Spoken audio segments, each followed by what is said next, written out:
nwoke may travel. O dịka ya nwoke ije nọta nwaanyị n'Imo steeti nata ọ bụrụ na ụmụ ya ịtọ na nwunye ya edisapia go into thin air ọ mara ebe fa na wee chọghị ihe ọ na-achọ ihe niile a na-achọ mmadụ ọ chọtara ọfa but how they disappeared and where they disappeared to ga-ashọkụ gị. Calm down and listen to this story. Ị ga-amụta a lot method eji kidnap ndị mmadụ this time around, especially ụmụazị. The man in question na-akwa akwa is a tailor. Ọ dịka nwunye ya bụ isi ka ọ na-eme, you understand. So nwoke agabazia the travel ruo that Sunday kpọkwa ya na nwunye ya kwụsie kpasịa nkata wee gwa ya nwunye gwa na ha na-akwado chọọchị wee sị ngwa ha jee n'ọfụma. So it happened that na the man lụzi that Sunday evening kpọgide nwunye ya na phone, nwunye ya zara ka ọ malụ ma fa anatago chọọchị nwa ka fa si ga chọọchị and all that. Nwunye ya zara call of call n'elu kpọ call na not reachable. Ọ dasịkwu this switch off no not reachable. Ọ dị ka etinye the phone na flight mode. How and why the man could not tell. At the time the man felt that okay nwere ike ọ bụ na phone nwunye ya nyụrụ anyụ o tinye ya n'ọkụ or something, but that was weird to him because na nwunye na-agba na charge phone ya on his head. So what happened on Monday morning, the man came back. Ka ọ batara mepee bịa, he could see that na ihe nwunye ya kwadosi oge ji wee si nri that same Sunday evening na nwunye ejirozi ya si nri ma anụ o wepụtara ma ife niile ọ hazi oyi si nri bụ ha jesịa chọọchị bata o sie nri. She did not use any of them place. Everything was intact. The only thing that was missing in the house was akwa ụmụ ya yi na akwa nwunye ya yi wee ga church with the wife's phone and handbag. That's all. So the man got worried. Obido report by the neighbors. Did you see my wife? Did you see this? And when you could enough for the woman, all they were saying was that oh God, na church. This video got very, very long. So you need to be patient.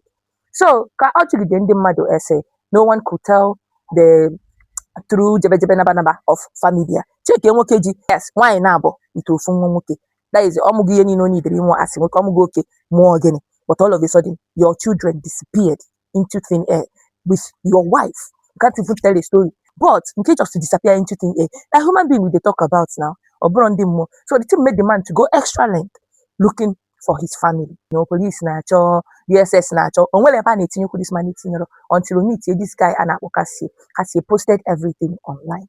So posting everything online, someone saw this particular lady with the children. Well, not for these people. Now one eatery somewhere na that Aba. Now you got that place, graduate said the wife and children. Not for her on Sunday, na that particular eatery. So that is how the man hurriedly ran to that eatery, got there, see her bikonyana chokunya, go see picture. That is the picture of the beautiful wife and the beautiful children. So the people, they were like, no, they go na for people, different faces on daily basis. Or you have so it's gonna be hard to keep a track of a particular face, you know. And they were shown the CCTV camera. Eba ka the man no for munya, no mia, kafa, no work kafa chopper at that restaurant, that eatery for ice cream. A boy, a young man, came in a keke. People were the man seeing that now. Okay, do munya no mia their eatery because now okay kunyane take family out on a stead. Now about there with the lady and the kids. They greeted church, which means if they know each other before them, and then they went to sit down here for now. If has we not do no here. So the lady was over near Omaka no do as their protector. Onyendu. He was so nice to the children, to the extent that now even on thinking why the woman would sit her ass on the chair. Now we do duga her toilet for your mammy would look off a back. So I want to remove that part come out because only one Nijania will not let a stranger. Also, they will not blow a stranger. Wait for name. You do room ya. Now their first outing. Duga her toilet. Oh my. For someone do this while of unless money for the first time that they are meeting. There is more to this than meets the eye. I wouldn't slow you. The guy kept taking the kids to urinate one after the other. Later on, a mom known a way if they are good for business or not good for business. Nobody knows. Almost the guy what was going on there. As they were there, the guy was busy on the phone. Ozapu call Ozakwa. The man answered call more than 10 times. Mandinya Jakia place here, man carrying the PK answer the call.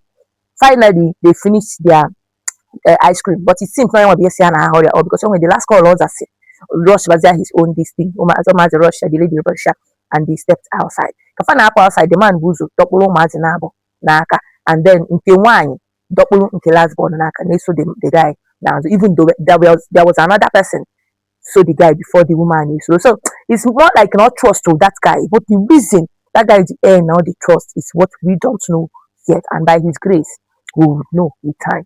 So they went to a jeep that drove in from the CCTV camera. It showed when that SUV drove in. It was silver color, I think. It drove in. No one came out of the car. The car just parked there. They came out. The guy mepee the door. Dukpuo ụmụaka na-abụọ anyanwa dị. Dukpuo nke nwa nwoke the woman dị. Nke nwaanyị banye before nyanwa bụ nke nwoke banye. Picturing that, I feel like na enwe onye nọ n'ihu moto ahụ n'aka that is the driver side. Then onye nọkwa n'ihu moto ahụ na the passenger side. And I believe na enwe another person nọ n'azụ seat ahụ. Because some don't know whether person nọ n'azụ seat ahụ. Look how they sat in the hotel. The kids sat in between them. That is how it should be. It's adults that protects children. So there's no how the guy gets inside that car without sitting before them, or the mother sitting before them, only cause another at the other edge. So I believe there's an adult already at the edge of that car, like near that back seat, but they could not capture that. Driver off about the car, they could not see the plate number. The face of the boy could not show well because the CCTV camera wasn't clear at all. Ebe can cable libido. Ebe can cable confusion bido nwoke n'isi. Ala wee gba the man. Ebe ka ọ chọrọ nwunye je.